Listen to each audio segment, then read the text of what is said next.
Meus irmãos, convido você a abrir sua Bíblia no livro de Hebreus, Carta aos Hebreus, capítulo 11. Carta aos Hebreus, capítulo 11. Hoje nós estaremos aí fazendo a leitura entre os versículos 20 e 22, tá bom? Então, Carta de Hebreus, capítulo 11, versículos 20 a 22, né? Como eu estou sempre falando, né, com os irmãos, nós às quintas-feiras estamos expondo o capítulo 11 de Hebreus, né? Então nós estamos falando sobre os heróis da fé e aproveitando e também aprendendo a como viver pela fé. E nessa noite nós vamos estar acompanhando aqui algo interessante que esse texto nos traz. Convido que você acompanhe aí na sua Bíblia enquanto eu estarei fazendo a leitura. Pela fé, Isaac abençoou Jacó e Esaú no tocante às coisas futuras. Pela fé, Jacó, próximo da morte, abençoou cada um dos filhos de José e adorou encostado à ponta do seu bordão. Pela fé, José, próximo da morte, fez menção da saída dos filhos de Israel e deu ordem acerca dos seus ossos. Vamos parar aqui. Para quem não sabe, a carta aos Hebreus, ela é direcionada para justamente esse povo. Quem são os Hebreus? Os Hebreus são justamente quem nós chamamos de judeus. É esse povo que sai lá do Egito, que é retirado, né, na história, né, por Moisés, né? Esse povo aí é o povo hebreu. É interessante que hebreu, né, é algo do tipo o povo que caminha, né? Mais ou menos isso, né, que se diz. Essa mais ou menos é uma tradução muito simples, né, a respeito de hebreu. Hebreu é o povo que caminha. Quando eles viram o povo de Israel, quando eles estão para entrar na terra prometida, porque Israel é Deus que luta por nós, Deus que luta por nós. Esse é o significado de Israel. Então, hebreu é o povo que caminha, Israel é o Deus que batalha por nós. Então, todas as vezes que você ouvir na Bíblia que está se referindo ao povo hebreu, entendam que é a fase aonde esse povo está caminhando. E quando você ouvir falar sobre o povo de Israel, é o povo que está enfrentando batalhas e que Deus está lutando essas batalhas por esse povo. Mas, irmão Samuel, por que aqui essa carta é justamente direcionada aos hebreus? Porque essa carta é justamente direcionada para esse povo que depois de uma perseguição no ano 70 depois de Cristo, eles se espalham pela face da terra. Então automaticamente eles voltam a ser um povo que continua caminhando. É um povo sem pátria, é um povo sem terra, sem chão, sem algo, um território para chamar de seu. E esse povo se espalha pela face da terra. Esse povo, ele está disperso. E é interessante que essas pessoas, elas não são apenas só judeus. Eles agora se convertem ao cristianismo. Se converteram ao cristianismo, apesar de eles continuarem com a sua etnia judaica, né, judia, mas eles deixam a religião judaica e passam a seguir a religião cristã. É como, por exemplo, você que é brasileiro, brasileira, você que é cristão, né? Você não deixa de ser brasileiro por ser cristão. Você é um cristão brasileiro. É a mesma coisa que o judeu. Ele deixa de seguir o judaísmo como sua religião, porém ele continua etnicamente falando, ele é um judeu. E essas pessoas, elas passam a sofrer boicotes, calúnias, eles passam a sofrer perseguições, sanções vindas do Império de Roma e até mesmo dentro das judaicas. Judeus que não se converteram ao cristianismo passam a perseguir esses nossos irmãos em Cristo. E essa carta ela é escrita no intuito justamente de fortalecer esses irmãos em Cristo. Pessoas que foram expulsas das suas casas, pessoas que deixaram o seu convívio familiar, o seu convívio social, estão sofrendo sanções econômicas, estão passando pelas terríveis prisões do Império Romano, e eles estão tentados a apostatar da sua fé. Apostatar é quando você abandona, é quando você abre mão, é quando você simplesmente defenestra algo. E essas pessoas estão sendo tentadas, porque, vejam só, muitos deles estão passando fome, muitos deles estão sendo perseguidos de morte, de prisão. E aí o autor de Hebreus ele escreve para eles dizendo o seguinte: o justo viverá pela fé. E aí ele começa a construir a doutrina, a teologia da fé, falando que a fé é algo que antecede, que precede a criação do homem, a queda do homem, que a fé é algo que está muito além do conhecimento humano. O autor, agora esqueci o nome dele, ele tem um nome árabe, ele diz num dos seus comentários bíblicos que a fé são os braços de uma alma. Se você quer saber o que é a fé, é o braço da sua alma, porque dentro da sua alma estão ali os seus sentimentos, estão ali as suas crenças, estão ali todas as suas características intelectuais. Porém a fé, ela vai mais além, ela te leva além disso, ela te coloca muitas vezes numa rota de colisão, de você muitas vezes ser taxado até mesmo como louco, como louca. Essa é a fé, são os braços da sua alma. Então quando você acha que, olha, de onde é que vem essa força? De uma forma figurada, é a sua alma se agarrando em Deus, falando para você o seguinte: continua crendo, meu irmão, continua crendo, meu irmão. E esses irmãos estavam passando por dificuldades.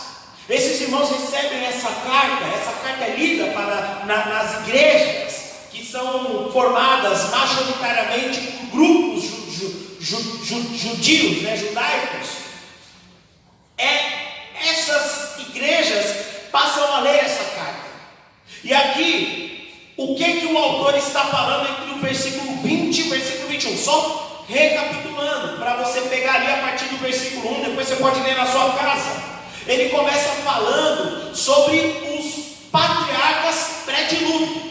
Ele fala sobre a fé de Abel, ele fala depois sobre, na sequência, sobre Enoque, ele fala na sequência até chegar em Noé. E aí, o autor ele está falando o seguinte: olha, a fé que nós temos no nosso Deus, ela é algo que ela não começa na instituição da lei mosaica ou na instituição da adoração levítica. Ela é algo que é antes, começa lá nos dias de Abel. Abel prestou uma oferta tão agradável que até os dias de hoje a oferta de Abel ela continua falando. Ou seja, Deus se alegrou da oferta de Abel. E Abel injustamente morto por Caim. Aí ele fala depois sobre Enoque. Olha, Enoque andou com Deus. Enoque andou com Deus. Ou seja, Enoque, ele ousou ter um relacionamento com Deus. Ele ousou se relacionar com Deus. Nós só andamos com quem nós conhecemos. Se você de repente anda com quem você não conhece, se você de repente se relaciona com quem você não conhece, a tendência é que esse relacionamento ele venha a desabar. Nós casamos, nós vivemos uma vida com quem nós julgamos conhecer, ou com quem nós realmente conhecemos. Um esposo, uma esposa que de repente desconhece de algo, de algum fato do seu cônjuge, está fadado a ter um casamento falido. Um pai e uma mãe conhecem o seu filho, conhece o olhar do filho quando ele quer alguma coisa, conhece as vontades do filho, aquilo que ele gosta, aquilo que ele espera. O pai e uma mãe conhecem, sabe quando ele está falando a verdade, sabe quando ele está falando a mentira, sabe? Isso são coisas que oriundam de relacionamentos.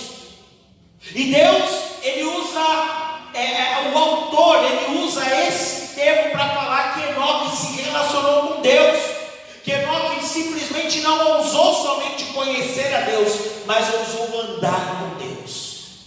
E muitas vezes a gente está até dentro da igreja, mas a gente não anda com Deus, porque andar com Deus ele vai muito mais além. Percebe que são situações, dispositivos que só são acionados à medida que nós nos relacionamos, vivemos pela fé. Aí depois por último fala sobre Noé, que Noé, ouvindo de tudo aquilo que Deus iria fazer, Noé, ele prepara a sua família para aquilo, crente que Deus, tudo que Deus falou iria ser feito. Aí depois a sequência, passa-se desse período, e aí é quando nós vemos ali no inteirinho, quando se fala que sem fé é impossível agradar a Deus. Depois de descrever sobre esses patriarcas antigos, sem fé é impossível agradar a Deus. Aí ele vai para Abraão, aí começa Abraão, aí fala sobre Abraão, como que Abraão, ele mesmo sendo velho, mesmo as pessoas não achando uma loucura o fato de que sua esposa estéril e velha poderia conceber, ainda assim Abraão creu na promessa. E mesmo quando Deus lhe requer o seu filho, Abraão, sem pestanejar, entrega a Deus, porque a Bíblia nos diz que Abraão tinha total ciência que Deus tem o poder, digamos, para aquele tempo ali, no tempo verbal, Abraão tinha total ciência que Deus tinha o poder para trazer o seu filho dos mortos. E aí Deus está começando através de Abraão, falando: olha, eu sou esse Deus da antiguidade, e eu sou esse Deus da nova aliança, de uma aliança que está surgindo. Eu pedi o filho de Abraão, mas ainda não é esse filho que será requerido. Vai ter um filho que vai ser entregue, mas ainda não é esse filho. Calma, que vai chegar a hora do filho ser entregue. E aí nós vamos agora chegar aqui, passa-se Abraão, e aí começa-se então a falar sobre Isaac, sobre José, Isaac, Jacó e José, 3 dos patriarcas. E é interessante que, olha só, veja aí no versículo 20, veja aí no versículo 20 do capítulo 11, olha só que interessante. Versículo 20 do capítulo 11: pela fé, Isaac abençoou Jacó e Esaú no tocante às coisas futuras. Olha só que interessante, a Bíblia nos diz que não foi somente Isaac o abençoado, ou Jacó o abençoado, apesar de ter usurpado a bênção ali do seu irmão, da primogenitura do seu irmão, mas não foi só Jacó, mas também Esaú também foi abençoado. E aí é interessante que fala-se sobre as coisas futuras. Aí nós vamos ver que Deus, Ele não é um Deus que se prende a uma temporalidade, mas a sua bênção ela é eterna. E todos os homens que vêm a provar da bênção do Senhor, a viver pela fé no Senhor, todos eles estão abençoados com a eternidade. É importante que nós possamos viver, é importante que nós possamos continuar crendo nos dias melhores, é importante que nós possamos continuar perseguindo os nossos sonhos, mas é importante nós entendermos que a bênção maior é a eternidade, que nós só podemos alcançar no próprio Deus, porque as bênçãos de Deus, elas são eternas, elas não se prendem apenas a 24 horas, a 2 dias, a 1 mês, a 1 ano, elas são atemporais. E as bênçãos do Senhor, elas acontecem tanto neste tempo presente, quanto também na eternidade. E para nós podermos vivenciar essas bênçãos eternas, é necessário que nós, pela fé, sejamos salvos no Filho de Deus. Esse é o Filho que foi requerido, de verdade. Este é o Filho que realmente deitou para ser sacrificado. Isaac foi uma simbologia do pai que entregaria o filho, mas Deus vai até as últimas consequências para que cada um de vocês possam provar a eternidade junto dele. Sabe como? Através do sangue de Cristo Jesus. Aí vamos avançar aqui no versículo 21. Olha só que interessante.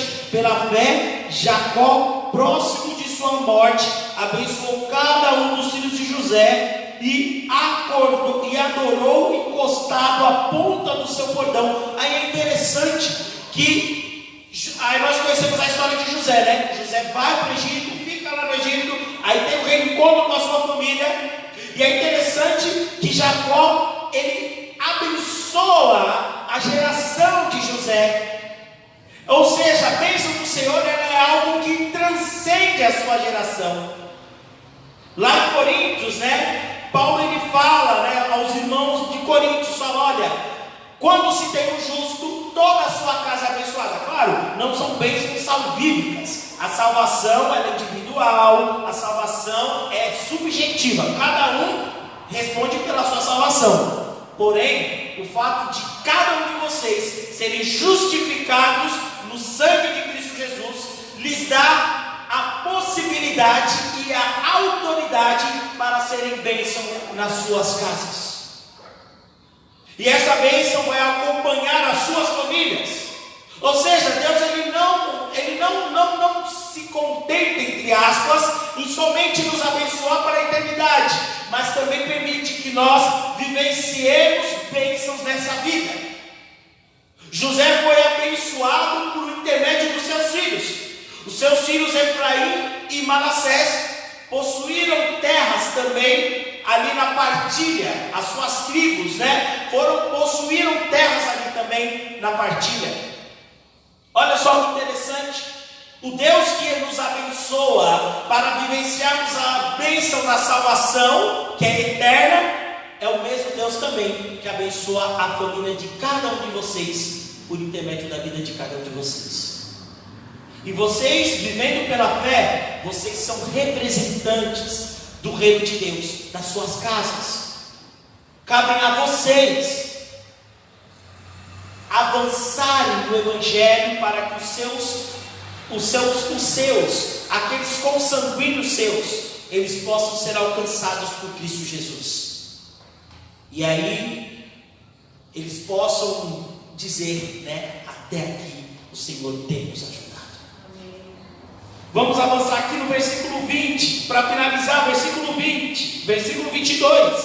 Pela fé, José, próximo da morte, fez menção da saída dos filhos de Israel e deu ordem acerca dos seus ossos, né? Ou seja, José, ele morre ali pelo menos 4, 5 séculos antes dos filhos de Israel eles saírem do Egito.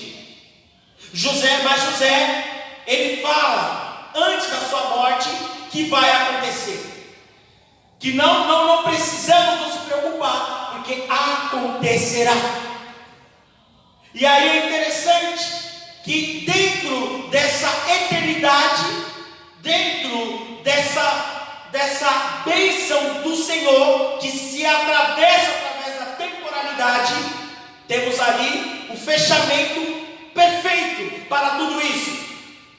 Porque Deus está falando o seguinte, olha, da partir daqui vai começar com Moisés.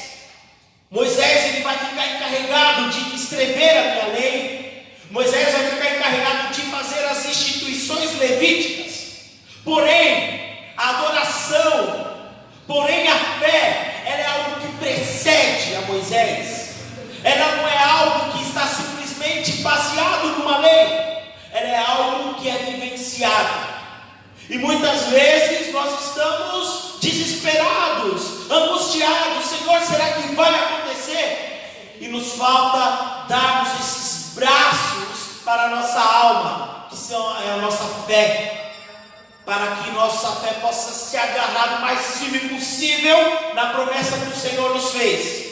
E para que nós possamos nos fortalecer na paciência, na esperança de algo que já está decretado da parte de Deus. E Deus está falando o seguinte: olha, José não viu, mas pela fé, José, ele sabia que iria acontecer a terra prometida. Muitas vezes você não está conseguindo ver, muitas vezes você tem dificuldades para se organizar para o futuro, mas saiba que se está nas mãos de Deus, acontecerá. Ah, mas Samuel, eu estou orando há 10, 15 anos. Samuel, eu estou orando a minha vida toda. Calma, acontecerá. Não importa o tempo, porque você está falando com Deus que domina toda a eternidade. Não importa a distância, porque você serve a um Deus que a terra é o descanso para os seus pés. Isso não sei o que fala, é a Bíblia que diz. Ou seja, é um Deus que está em todos os lugares, é um Deus que sabe de todas as coisas. E o melhor de tudo, é um Deus que tem o poder para fazer bem mais daquilo que pedimos ou pensamos. Nessa noite, meus irmãos, eu quero encerrar esse momento dizendo a cada um de vocês: de repente, você tem um inimigo à sua frente, que pode ser o tempo, pode ser a desesperança, pode ser a fraqueza, mas vivam pela fé. Não deixe a sua fé se abalar diante daquilo que pode parecer impossível, porque você serve a um Deus que é o Deus dos impossíveis, e a Ele pertence o começo, o meio e o fim. Nada do que foi feito sem a direção dEle. Todas as coisas foram feitas por Ele. E se você hoje, nessa noite, está esperando por algo, está desistindo daquilo que de repente está impossível aos seus olhos, acalme o seu coração, fortaleça a sua fé, porque Deus, Ele fará. E o melhor de todas as bênçãos que você pode receber é a bênção de vivenciar a salvação em Cristo Jesus, porque ela é eterna e não tem fim. Amém. Vai ser para todos sempre. Amém. E nessa vida ainda nós viveremos também as bênçãos do Senhor. Vivam pela fé, assim como os de lá de trás viveram pela fé, assim como esses irmãos da carta aos Hebreus foram desafiados a viver pela fé. Deus está conosco, Deus é por nós, Deus é por nós e ninguém será contra nós. Amém? Glória a Deus. Vamos viver pela fé, meus irmãos. Nessa noite, orem ao Senhor, e quando chegarem nas suas casas, lembre-se disso. Ore ao Senhor com fé, com determinação, dizendo: Senhor, eu confio no Senhor, e ainda que as minhas lágrimas elas venham até tomar as minhas palavras, eu vou continuar confiando no Senhor, porque o Senhor tem o melhor para cada um de nós. Amém? Glória a Deus.